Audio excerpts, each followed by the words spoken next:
pas parce qu'on perd une décision unanime qu'on a perdu tous les rounds, au contraire. Les cartes devraient ressembler à 29-28. Probablement. C'est ce que j'avais.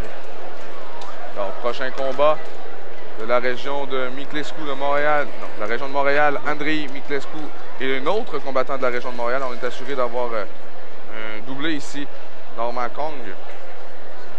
Ouais, ici, c'est probablement là, dans mes notes que je me suis écrites, le combat avec la meilleure boxe. C'est-à-dire les deux boxeurs ont 20 combats à l'eux deux. Donc, Armand Miclescu qui en a 9, Normand Kong qui en a 11. Ils ont fait chacun un combat dans le tournoi. Deux beaux boxeurs. Ils ont une très belle technique. Normand, c'est des boxeurs que j'ai pas vus souvent non plus, même s'ils ont plusieurs combats. Je les ai vus cette semaine. Normand qui me semblait, d'après leur combat que j'ai vu, là, Normand semblait plus agressif, plus déterminé un petit peu, plus autoritaire avec ses coups de poing. Alors qu'Andrei, peut-être une meilleure boxe, meilleure compréhension du ring, très fluide aussi. Pas beaucoup d'impact dans ses coups par contre, mais son crochet au corps, si on se fie au premier combat qu'il a eu, là, son crochet de gauche au corps très efficace. Je ne sais pas si je l'ai mentionné, c'est la catégorie 58 kg. Il reste 4 combats aujourd'hui. Deux boxeurs très expérimentés. Ça risque d'être le plus beau combat aujourd'hui. Ouais, à défaut de me répéter probablement. Mais je m'attends à vraiment un beau combat, j'ai hâte de le voir.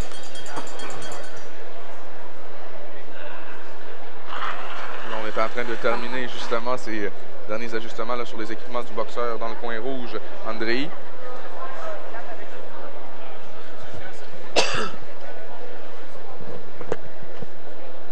Quand même, en m'en venant ici aujourd'hui, je ne m'attendais pas à avoir du calibre aussi excitant, du calibre aussi explosif.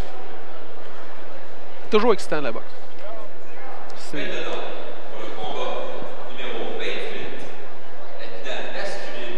Mes techniques, est-ce qu'on est de retour, ouais? Oui. Parfait. Peu importe la qualité des boxeurs, la boxe ça reste un sport par sa définition. C'est un sport excitant. Surtout en boxe amateur, parce qu'on n'a pas, comme je disais, on n'a pas le temps de niaiser. On a 3 rounds pour se démarquer notre adversaire. On ne peut pas perdre 1 ou 2 rounds à étudier et attendre de voir ce que notre adversaire va faire. Deux boxeurs de la région de Montréal. Qui sera le roi de cette région? C'est ce qu'on saura dans quelques instants. Les deux boxeurs qui ont déjà boxé contre, mais là, je m'avance, là, je pense que c'est 2 combats, dont un démo puis une victoire pour Armand. Là, j'y vais de mémoire, et puis en tant qu'ancien boxeur, ma mémoire, c'est pas ce qui est le plus fiable. Mais je suis pas mal certain de mon coup, sinon c'est pas loin de ça. Probablement 2 ou 3 combats entre ces deux-là, puis Andrei avec... Ça se peut que je dise Armand pendant le combat, parce que je connais son frère Armand Miclescu, qui est participé aux Jeux du Québec il y a 2 ans. Un très bon boxeur. La famille qui semble avoir un don génétique pour la boxe. Alors, si tu dis Armand, tu veux dire Andrei. Quand je dis Armand, je veux dire Andrei, puis si je dis Andrei, mais je veux dire Andrei.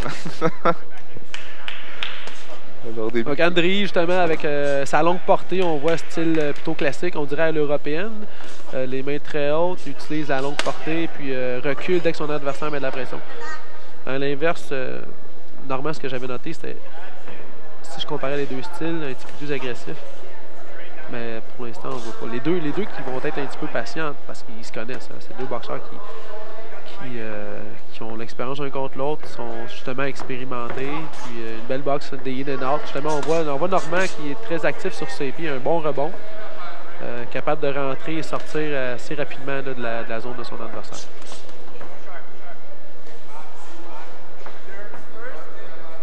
On s'étudie au centre du ring.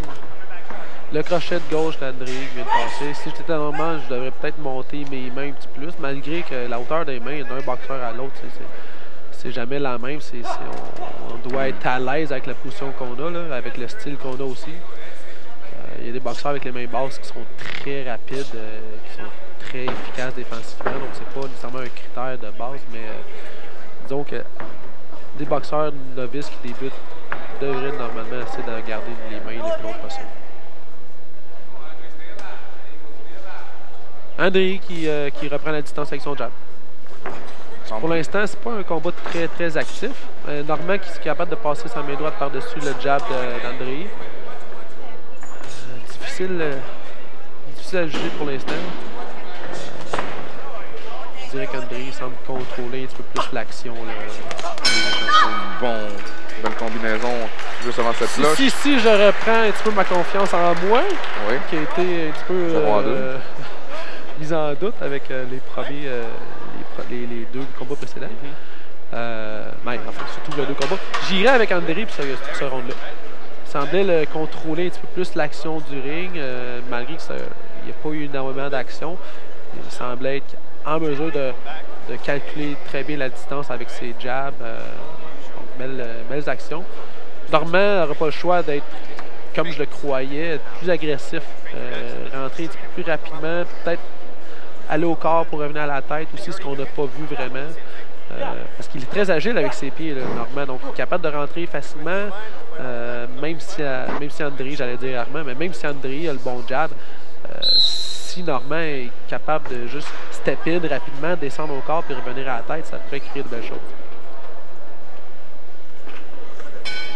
Deuxième round.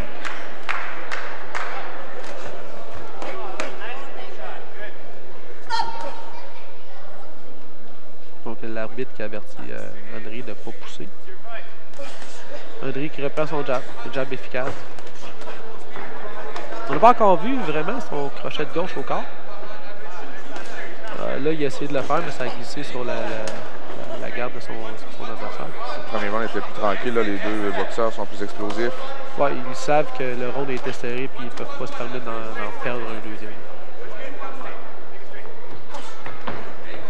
Normand, écoute, la hauteur de ses mains me dérange un petit peu parce que le jab d'Andrei rentre facilement.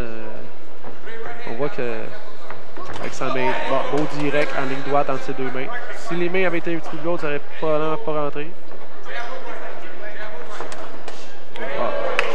Belle main droite par-dessus.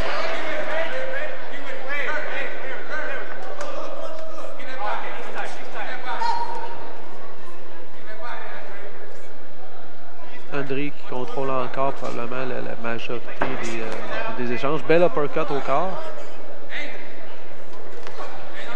Son crochet qui a passé près de rentrer aussi. Main droite dans le vide, c'est à cause du jab d'Andrei qui a réussi à esquiver cette grosse main droite-là.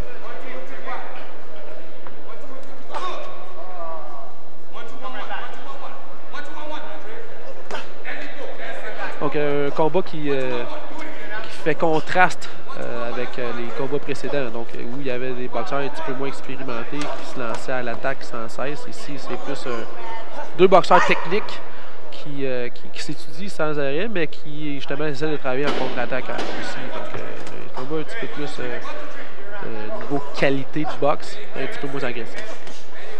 C'est un gauche qui atteint la cible du côté de Normand. Moi, j'irais encore avec Andrei pour ce round-là. Il semble vraiment contrôler l'action. Évidemment, chacun des boxeurs ont leur moment dans le round, mais pour la généralité des échanges, Andrei fait les plus belles actions, touche plus la cible avec son jab, capable de créer les distances avec son jeu de pied et la longueur de ses bras. Normand qui essaie fort, mais je dirais la fameuse expression de prendre des photos, il n'est pas assez constant dans sa boxe. Il fait des belles choses, puis après ça, il fait des belles choses qui fonctionnent. Après, il change constamment de tentative, mais pourtant, tu viens de faire quelque chose qui vient de fonctionner. Essaye de continuer dans cette voie-là. On l'a vu avec son in-and-out qui est assez efficace. Il a fait un petit peu moins au deuxième round. Donc, il faudrait s'ajouter un petit peu plus là-dessus. Si on n'est pas dans le champ, ce serait 2 rounds à 0 pour Andrei. Cette finale masculine 50 mais on le sait, ça veut absolument rien dire. Ouais. Si je suis Andrei, moi je veux garder la distance, je veux éviter que mon adversaire me rentre dedans puis m'assomme, tandis que Normand, mais là je serais all-in puis je rentrerais au corps puis je reviendrais à la tête avec des puissants coups. Il essaye de le faire, mais écoute, Andrei est tellement des longs bras, puis il est tellement calculateur au niveau de la distance, on dirait l'intelligence du ring. Là on le voit. Là. Ah, bel uppercut au corps, la main gauche. C'est Normand. Là, Normand est capable de mettre de la pression, on va voir qu'est-ce qu'il y en a. Bon, André qui est capable de sortir facilement. Vous voyez, même lorsque Normand se rend prêt, André est capable de s'en sortir sans trop de dégâts. On devra accélérer le rythme, mais mettre beaucoup plus de pression du côté de Normand si on veut espérer sortir gagnant de ce combat. Ben, du moins, c'est ce que nous, on pense ici. Ben, en fait, c'est parce que aussi, si on regarde ses coups, c'est soit des coups simples ou des 1-2, donc des jabs directs. Il devrait y aller avec 3-4 coups, essayer de déborder son adversaire. Là, il aurait plus de chance, mais c'est soit des jabs ou des jabs directs. La variation des coups n'est pas assez pour justement, à mon avis, pour battre un adversaire de la taille d'Andrei Miclescu qui contrôle le ring assez facilement avec son jab. Crochet à la tête également. Arrivé à la fin de ce troisième round. Donc une combinaison du côté d'Andrei. Belle esquive de Normand.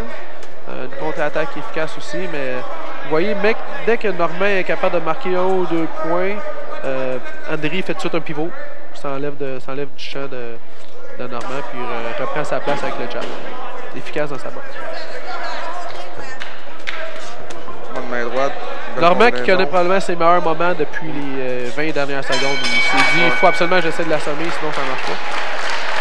J'ai dit, écoute, là 2 combats, j'avais noté une victoire unanime de ma part pour un boxeur qui a perdu. Mais j'espère que ça ne se répétera pas ici. De mon côté, j'ai vu Andrei Miclescu remporter ce combat-là. On a eu des beaux flashs de Normand à cette fin de combat, en fin de troisième round. Ouais, bon combat, tu sais, pour être capable de rivaliser avec Andrei Miclescu, ça prend un boxeur talentueux avec une assez bonne expérience. C'est ce que Normand a été capable d'offrir. Par contre, je serais surpris que ça ait été assez pour aller chercher la victoire lors de ce combat-là. Il reste 3 combats dans cette journée de boxe. 3 finales masculines, 64, 68 et 72 kilos.